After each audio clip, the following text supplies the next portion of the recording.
Hello everyone and welcome back to Theme Park Voyage. Today I'm going to be going over my California 2025 trip. While I was out there I visited Universal Studios Hollywood, Magic Mountain, Disneyland, Disney's California Adventure and finally Knott's Berry Farm. If you haven't checked out the previous vlogs, they're all in this dedicated playlist, so please make sure you check those out. In this video I will be going through what I thought was good at the parks, what I thought they could improve on, as well as some top tips. So let's start with Universal Studios Hollywood. So the first park of the trip was Universal Studios Hollywood, and it was an absolutely brilliant way to start the trip, to be honest. It was a park that I wasn't sure if I really wanted to go to or not, but I'm so glad that I did, and it really surprised me and exceeded my expectations. The two main things in there have to be Super Nintendo World and the Wizarding World of Harry Potter.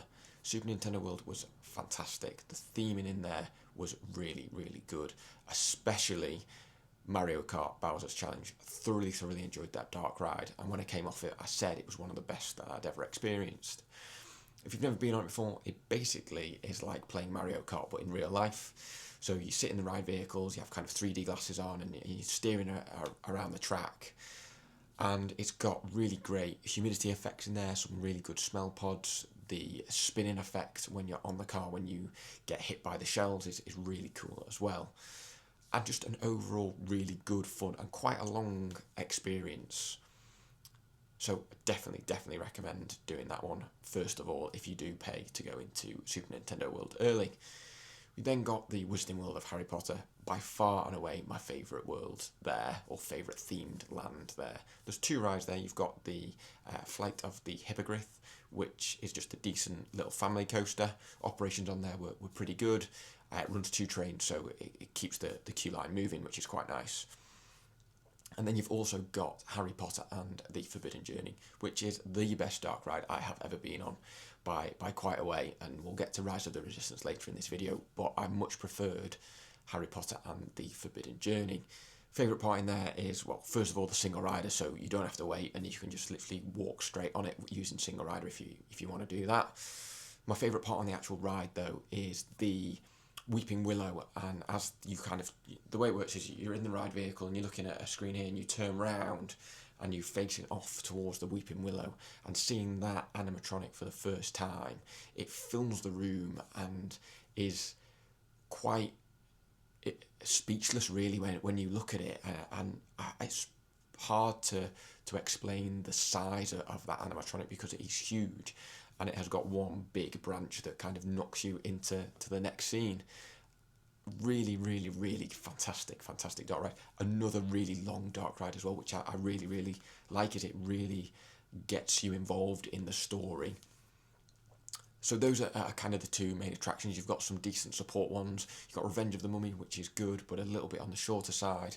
Jurassic World, which is brilliant, really well themed, great water ride. However, do not sit in the front row unless you want to get soaked. As you'll see in the vlog, I got absolutely drenched sat on the front row, but it was a really good ride. You've also got the Studio Tour there, which definitely don't miss that. It's right towards kind of the back right of the park. And it's a really good fun experience. It's got a 4D tram tour experience in there, which is brilliant. I think I put some clips in the vlog for you as well. And you get to go around the Universal lot and the Universal Studios part of it and see everything that they're filming, which is quite cool to see. And that obviously changes based on when you go and what they're filming. We didn't really see much of filming going on, but it was just nice to see that whole experience in that whole area. So definitely don't miss that. I do think that they are missing a standout attraction in terms of a roller coaster, which I think Fast and Furious Tokyo Drift, I think it's called, will provide. I put in some shots of that in the vlog and it looks absolutely insane. In terms of the cars are going to be rotational cars, so they're going to be able to drift around corners, and there's a few inversions on there. Launch based roller coaster, and it looks absolutely incredible, and the way that it's going to interact with some of the paths and stuff, I think it will make for some really good shots. So I think once they've got that, it will really elevate the park. Having said that, the park is absolutely fantastic anyway, and I definitely recommend a trip out there and to tie it into your itinerary. Couple of tips that I would recommend. Number one has to be to do the Simpsons ride pretty early. From what I saw, that was the one that had the biggest queue time all day. So definitely hit that pretty early on. Seemed to be running on. I think that they were running it on the maximum capacity, but it was just the way that ride is that it doesn't eat through queues that quickly. So, as I say, from about 10:30, it had about a 40-minute wait. So I definitely recommend doing that as soon as you can. So that'll be tip number one. Tip number two is don't sit on the front row of Jurassic World unless you want to get absolutely soaked. And I'm talking Valhalla level where I was absolutely soaked and it took me a good hour and a half to dry off, and bearing in mind it was 32 degrees when I was there and the sun was beating down, it took a very long time to dry off. So that would be my number two tip, is that don't sit at the front in Jurassic World the ride. And number three is kind of a value for money bit here, is I definitely think that paying $20 to get in to Super Nintendo World early is worth it. However, I don't think that paying the $45 for the band and the $60 for the wand is worth it. That makes Universal a very, very expensive day out. And I think for what you get, so the band is for Super Nintendo World, and it basically goes around your wrist and you kind of tap on things with your wrist to earn coins, but you can't really see how many coins you've earned, and it just kind of activates a few cool effects. And well, yeah, it looks cool and it's good to activate the effects. It's not, in my opinion, worth $45. You can also see all of the effects from other people activating it, so that was kind of how I enjoyed those attractions. I do think when you're paying for the entry into the park, I don't think that they should be charging you that amount to experience some of the things. But if people are willing to pay it, they're going to keep doing it. So, which it is unfortunate. With the wand as well, you basically wave the wand at a couple of windows and it does a few things in the Wizarding World of Harry Potter. Again, from my point of view, for $60 I don't think that that's quite value for money. So I would avoid doing those things, as I do think you'd be disappointed spending $100 plus just to experience those. And again, like with the band, with the wand, you can experience those. They're not really attractions, those kind of features, through somebody else. Somebody waves the wand and you can kind of see what happens there. Overall, I think it's a fantastic park and will be an absolutely mega park once the Fast and Furious roller coaster opens, and I'm looking forward to going back out there, hopefully next year, if not the year after, to experience that. Definitely one of the parks that surprised me the most. And if you are going to California, do not miss out on Universal Studios Hollywood. Next up is Magic Mountain. Park number two of the trip was Six Flags Magic Mountain. I spent 3 days up there. If you've never been to Six Flags Magic Mountain before, it's around about an hour north of LA, so it takes a little bit of time to get up there. However, it's definitely worth a visit. It was a really good park. However, I wouldn't have it in the great tier. I was expecting it to be similar to Cedar Point. However, it is definitely not on that level in terms of rides and attractions.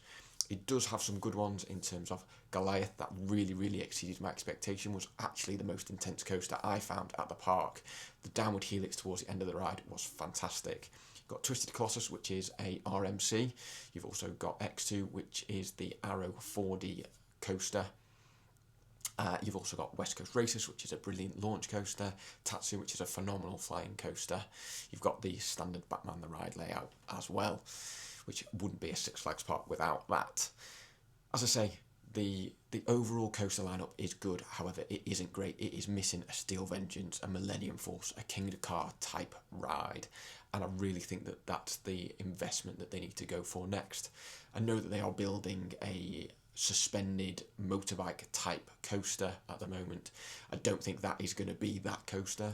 That's going to be a world's first, and my opinion on world's firsts are that while they're a cool gimmick and they're quite cool, the ones that follow after the world's first tend to be much better rides.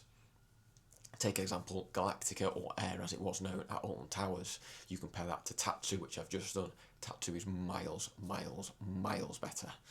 As I say, it is missing that world-class coaster, and hopefully they can invest that over the next few years, because that would really elevate the park. Now I do want to talk about X2. That was the ride that I thought would be that world-class coaster, and it is a very, very good attraction. However, I don't think it's world-class. It's unique, don't get me wrong. I don't think that, well, there isn't a ride out like that out there in the world, apart from Ijanaika over in Japan, but I don't think that's quite got the same 4D aspects in terms of the fire effects that I felt on there. I do think that there is water and steam and those kind of effects, but they weren't working when I was there.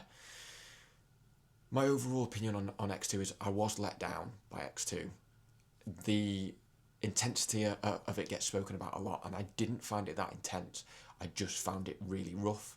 From my point of view, intensity is about the grey out or close to blackout experiences that you get on rides and feeling the G-force. On X2, there isn't a lot of G-force, but it is just rough and very, very shaky. I mentioned in the end of day 3 that I put my head forward for my first go, and I'm normally a head forward person. I find that's the most comfortable thing to do, even though the parks advise you to keep your head back. I find on things like B&M inverts that if I keep my head forward, I enjoy it a lot more. I'm quite tall, so I'm able to stick my head out of the restraint and I don't have the rattle. So I did that on my first ever go on X2, and it was okay.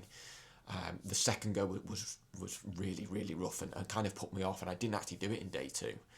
However, day 3, I thought I'll finish over there, and I kept my head back, and that really, really changed my experience and made it go from being a okay coaster to being a pretty good coaster, and it does just sneak into the top 10 at the moment, but only just. So I think that's kind of my overall feeling towards X2 is that it's a good ride, it's a very unique ride, and I'm very, very happy to say that I've done it. However, it's nowhere near the level of a Steel Vengeance, a Kingdom Kart, Millennium Force. If you go in there expecting a world-class coaster, I do think that you'll be disappointed. A couple of tips for Six Flags Magic Mountain. Number one, if you're going to be spending more than one day there and you've got a car, it's definitely worth getting a season pass. So a season pass includes parking, and general parking per day is $35, which is absolutely crazy in my opinion. I thought it was expensive paying $10 to go to Alton Towers to park, but $35 is ridiculous. So definitely, if you're going to spend more than one day here, definitely get a season pass. You can also do the Park Passport add-on, which gets you into all the Cedar Fair parks and all of the Six Flags parks. So if on this trip you would be doing something like Knott's Berry Farm, it can get you in there, and if you go and visit any other of those parks in the States, you'll be able to get in there for free, basically. I'd also recommend getting the drinks bottle that they provide. So it's around about $18, $19 to buy that on the first day. However, you can then pay, I think it's about $6 or $7 to get that topped up on the remaining days that you're there, so you pay $7 per day. You can also use this at any Six Flags park. So I bought one of those on day 2. It was only day 2 that I actually discovered it, and was able to refill it throughout the day, and then also did it on day 3. I've brought the bottle home with me, and then when I go out and do my next voyage, which is already booked, which the video for that will be out soon, I'll be taking that with me to maximise the use of that. As I say, I think a lot of people have spoken about X2 and how intense it is. For me, Goliath was the unsung hero of that park and was an absolutely brilliant attraction, and one that I enjoyed the most and found the most intense, and not one that gets spoken about a lot. So if you are going to Magic Mountain, do not miss out on Goliath. Absolutely brilliant ride, and I just wish that Giovanola had built more of those coasters. The final thing I want to say on Six Flags Magic Mountain is there needs to be more shade. When I was there, it was 34, 35, 36 degrees, and the front half of the park is great with shade. There's lots of tall trees, it's very well shaded, the queue lines are in shade, the rides are mostly in shade as well, so you don't really feel it. However, it's at the back of the park where you've got Twisted Colossus, Apocalypse, which unfortunately I didn't get to do, West Coast Racers, where it is just basically tarmac and there is no shade whatsoever, and just being stood there for even 30 seconds, you can really feel the heat. So I really think that that's something that Six Flags Magic Mountain needs to improve on, and when they expand the park, is please make sure that you put plenty of shade in there, because we definitely need it. As I say, overall, I definitely recommend a visit to Six Flags Magic Mountain. Hopefully they're able to add a world-class coaster in the near future. Overall, I'd probably give the park a 6 or a 7 out of 10. It's definitely worth a visit, but definitely only spend 2 days there. Next, we're going to go over to Disneyland. So the third park of the trip was Disneyland in California. What a absolutely fantastic park. Thoroughly enjoyed the 2 days that I spent there. The theming, as with every Disney park across the world, was absolutely top notch. Galaxy's Edge has to be my favourite and really special for me. That was the first time I've experienced any type of Galaxy's Edge. And just walking around that corner, seeing the Millennium Falcon for the first time was a absolutely incredible experience. You've also got Rise of the Resistance there, which is one of the best dark rides in the world. Not quite the best dark ride in the world, as I would give that to Forbidden Journey at the moment. However, Rise of the Resistance is a very close number 2. The story in that is that you are part of the resistance that has been captured and you are being held in a prison cell. You are broken out of the prison cell by the resistance on the Star Destroyer that have a secret base there. And it is all about how you're going to escape from the Star Destroyer. You go through multiple different scenes, you go through multiple different aspects and elements in there. There's a bit of a drop element in there, there's a bit of a shooting element in there in terms of you're being shot at. There's lots of really good animatronics in there as well. Honestly, an absolutely brilliant dark ride, one not to be missed. Now, the queue time for that did hover around about 75 to 80 minutes throughout the day. What I did notice is that it did close a little bit early, so it closed at 10 o'clock. The park, when I was there, was open from 8 a.m. until midnight, which I'll get to in a second. So it did close around about 10 o'clock, so my advice would be is to kind of jump in there just before the end of the day. And do that as one of your last rides if you want to try and minimise the wait, or do it first thing in the morning. However, when I did that on day number 1, I managed to get onto the ride. However, the ride then broke down just before we were about to start, which was a massive shame. So I had to go back and use the Lightning Lane later on. Having said that, there is lots of other great dark rides there. You've got Indiana Jones, you've got Smuggler's Run, and you have also got, I wanted to say Phantom Manor, but that is at Disneyland Paris. It is a Haunted Mansion. All of those are really good dark rides, especially Indiana Jones. I had no idea about Indiana Jones at all, and that whole experience was really good, and I think that came across really well in the vlogs, is that my first experience on there was, wow, that was phenomenal. Set pieces in there are huge, the props are massive. It's a track ride, I prefer a trackless ride, but it is a track ride, and the effects are brilliant as well. Definitely not one to be missed, and one of the ones that I would recommend doing pretty much straight away. You've also got classics there like Big Thunder Mountain, Space Mountain. Space Mountain was really good fun as well. As I said when I did that the first time, I wasn't quite sure what to expect. You go up 3 lift hills to begin with, and I was like, this is not great. And then the ride kicks off, and it was good fun. The onboard audio really adds to it. Another thing I would say about Disney is do not miss the shows. So I experienced 2 shows there. I did the laser show, which was really good fun. That's over in Galaxy's Edge. That was fantastic. And I also did the fireworks spectacular at the end of the night. I didn't get a great spot for the fireworks spectacular, but as every Disney park does, they put on a really good show. It's quite long, that one. I think it's about 15 to 20 minutes, so definitely make sure you get there sort of half an hour or so before. Try and get yourself a bit of a decent spot and really enjoy it. I always get a bit emotional watching them. It really kind of tugs on my heartstrings, but I do thoroughly enjoy watching the shows, so don't miss those. A couple of my tips here for Disney is, as I mentioned before, the park opens at 8 o'clock and it closes at midnight. Now, I know a lot of people that will be going with young kids. My advice here would be get there early, let them have a little snooze in the middle of the day, and stay late, because the queue times between around about 11 to about 6 o'clock are very long. You're looking at least an hour for pretty much everything.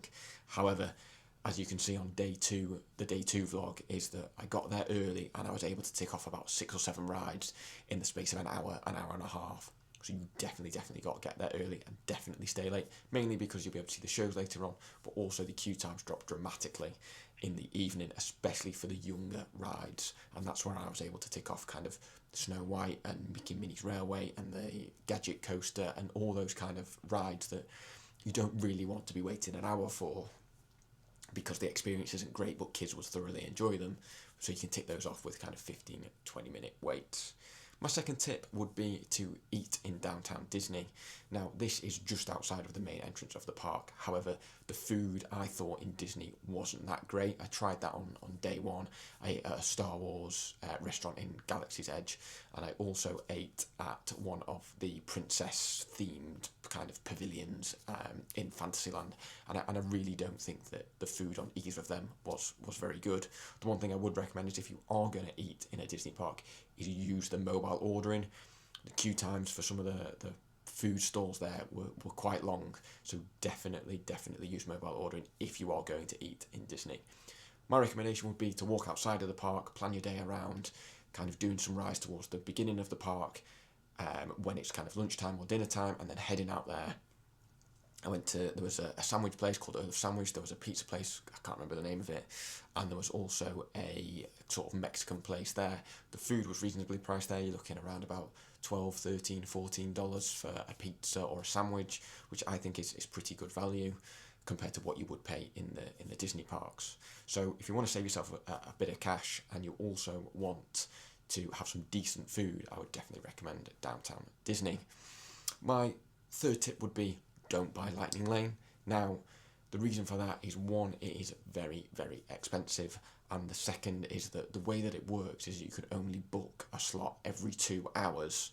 So if you were to book, say, Rise of the Resistance for 2 o'clock in the afternoon, you can't use your Lightning Lane until you've either been on it or it's been 2 hours. So you're really not getting good value for money. And if you wanted to do kind of the big e-ticket rides, you're only going to be able to get 1 or 2 or maybe 3 if you're lucky of those rides in one day, because the way that the Lightning Lane works is that when people book, the time moves on. So the time that you would have booked when you got off of one of the e-ticket rides like Rise of the Resistance would be 7, 8 o'clock in the evening for your next ride. So I really don't recommend buying Lightning Lane. I'd rather just spend an extra day at the park and do everything that you want to do. I think that you do need 2 days at Disneyland in California. I think that is enough time to be able to see everything and do everything. And especially if you're going to take little kids and let them have a snooze in the middle of the day, you definitely need at least 2 days.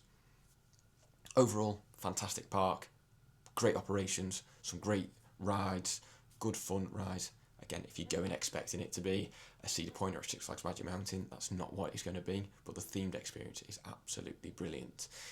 Now on to its second park, which is Disney's California Adventure.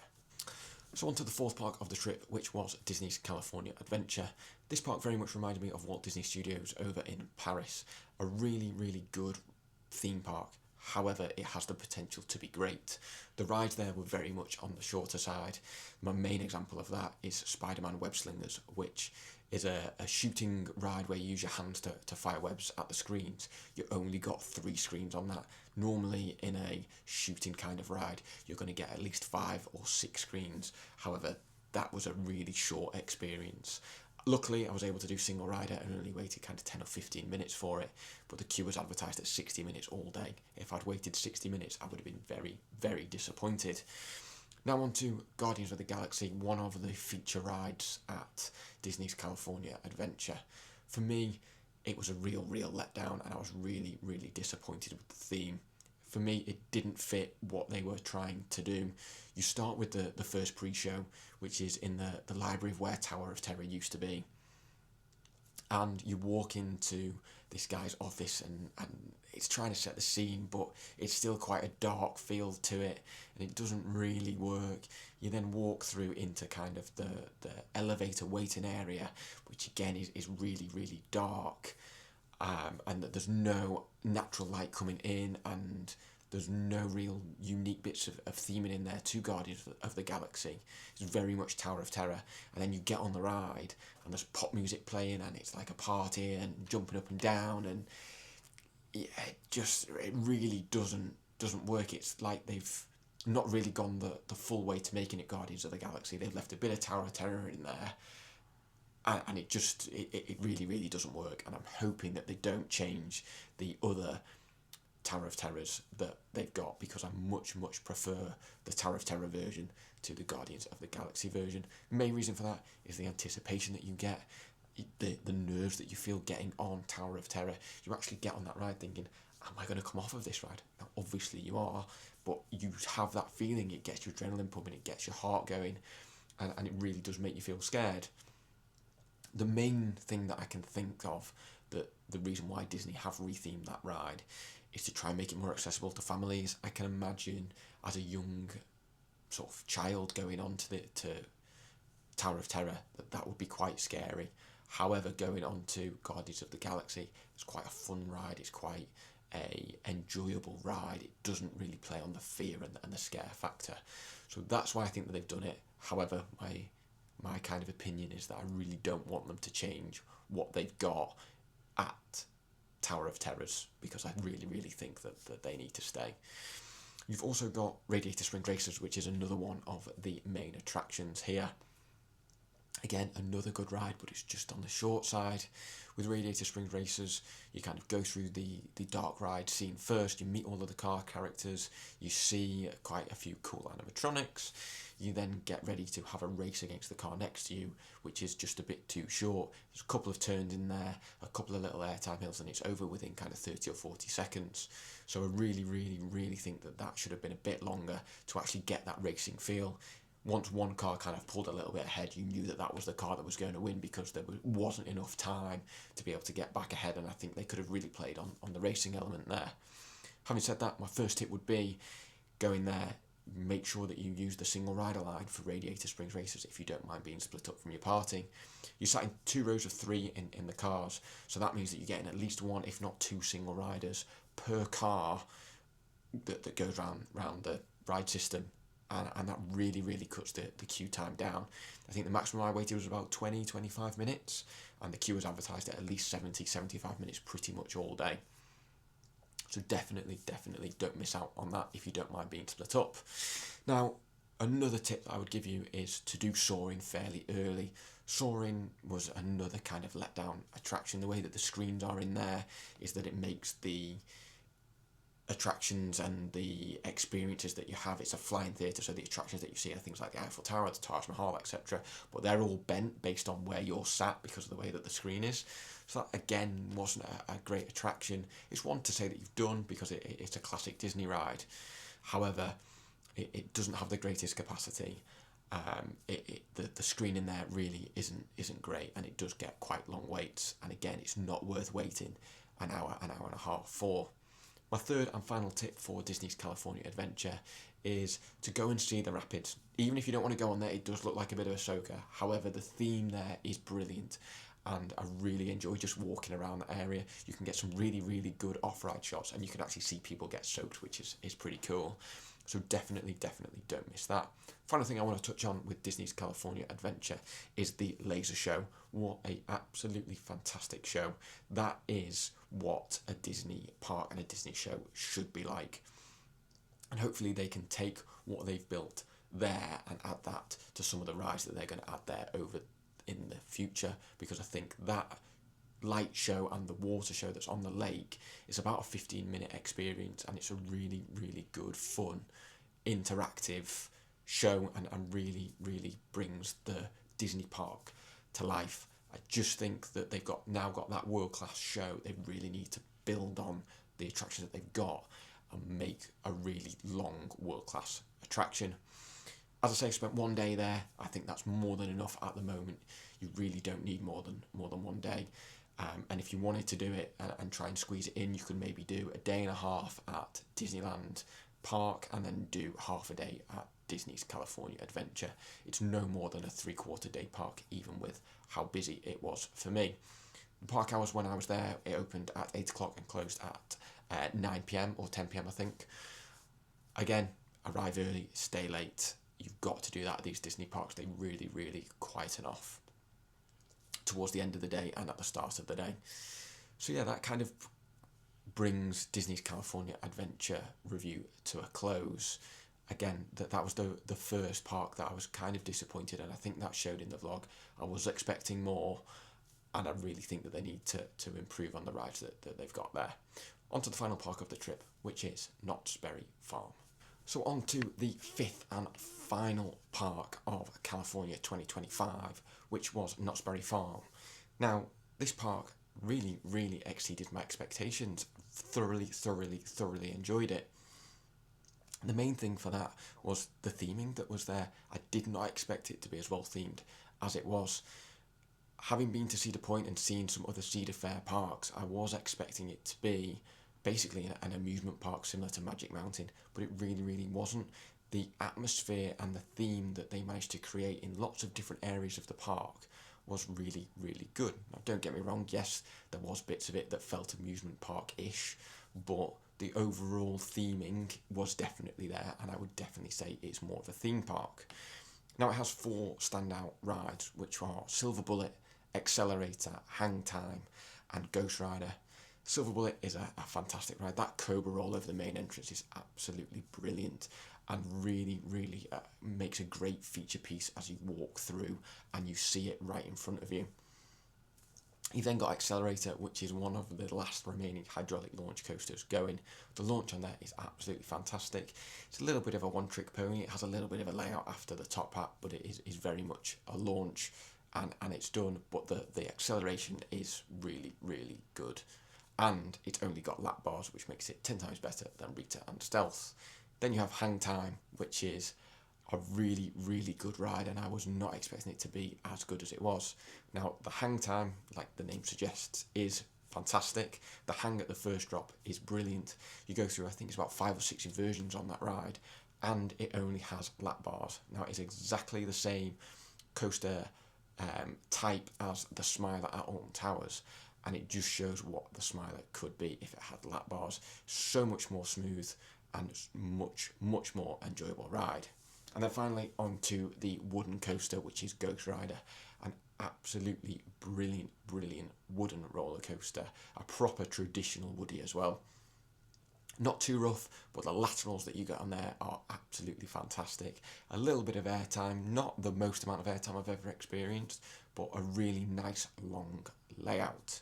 I really enjoyed Ghost Rider. It doesn't quite sneak into my top 10, but it's definitely one of the top wooden coasters that I've been on. Now, there are some other attractions there that are pretty decent as well. The main one that I would recommend that you do is the Calico Mine Ride by the Calico Mining Company. That is a dark ride that would not be out of place at a Disney or Universal park, in my opinion. Okay, the animatronics and things like that are maybe not quite up to the standard that Disney produce nowadays. However, if you went back 30 years or so, that is exactly the type of ride that Disney were making, and that is a brilliant dark ride. Quite a long dark ride. It takes you all the way into the history of the Calico Mining Company, and is a really enjoyable and a very unique ride as well. So definitely don't miss that if you go to Knott's Berry Farm. One ride that you can miss is Knott's Berry Tales. That ride was absolutely awful. One of the worst dark rides I have ever been on. The operations were horrendous. Bear in mind I had fast lane. I waited nearly 45 minutes from the merge point to get onto that ride. It was awful. The screens didn't work. The guns didn't work. Yeah, it was just an absolute pile of junk. Really can't stress enough. I do not recommend doing that ride unless you manage to see it with a walk-on queue and you want to experience it. I fully recommend avoiding it. And looking at the main queue, it was advertised at 60 minutes, but there's no way that it could have been 60 minutes when I waited 40 odd minutes from the merge point. It must have been at least 2 hours, that queue. Yeah, and people would have got off that very disappointed. Now, a couple of tips for Knott's Berry Farm is, number one is buy Fastlane, just for the rides on Ghost Rider, in my opinion. Ghost Rider had at least an hour-long wait all day, got up to 2 hours for most of the day. With Fastlane, I waited 10-15 minutes and was able to I had 4 or 5 rides on Ghost Rider. For me, that's paid for itself. I only paid $80 for Fastlane. Well worth it. You obviously get it on Hang Time, Accelerator, and Silver Bullet, as well as lots of other attractions as well. But the main reason that I bought it was to get multiple rides on Ghost Rider, and I'm so glad that I did, because that coaster was absolutely awesome and I thoroughly enjoyed it. So that would be tip number 1. Tip number 2 would be sit towards the front on Ghost Rider. Now, I normally recommend sitting towards the back to maximise the amount of airtime that you get. However, I felt like I didn't get to do a very front row, but I think I did row 3. And I very much felt like I was getting pushed into those hills a lot more, and I was getting much more ejector airtime. I did do the back row, but that was at the start of the day. I didn't get to do it towards the end. So maybe it warmed up a little bit, and I would have had a better experience at the back. However, I would say try and get as far forward as you possibly can. And my third and final tip would be, do not miss the train that goes round Knott's Berry Farm. I really enjoyed that. You got some really unique coaster views. There was a little bit of a show towards the end, which was good fun. And I feel like the trains get missed a lot by the people in this sort of community. And I can't stress enough, the one at Cedar Point is absolutely fantastic, and you get some views that you just can't get by walking around the park. And that's the same with the one at Knott's Berry Farm. It was really good fun, and do not miss it at all. So overall, I would say Knott's Berry Farm really exceeded my expectations, and is a really good fun park, and not one to be missed. So that kind of brings me to the end of this video. Hopefully you have enjoyed it. If you have, please make sure you leave a like and subscribe. I've gone through all of the 5 parks that I did over in California. Would I recommend this trip to somebody? Absolutely, 100%. Go out there, go and do it, go and experience these rides before they close, because we know what's happening in the world at the moment with theme parks and attractions, and definitely go out there and do it. As I say, thank you very much for watching this video. There will be a video next week which will be announcing my next theme park voyage, which is back over to America, and I'm super excited to get back over there. So thank you very much for watching. Please like, subscribe, and leave a comment. Bye bye.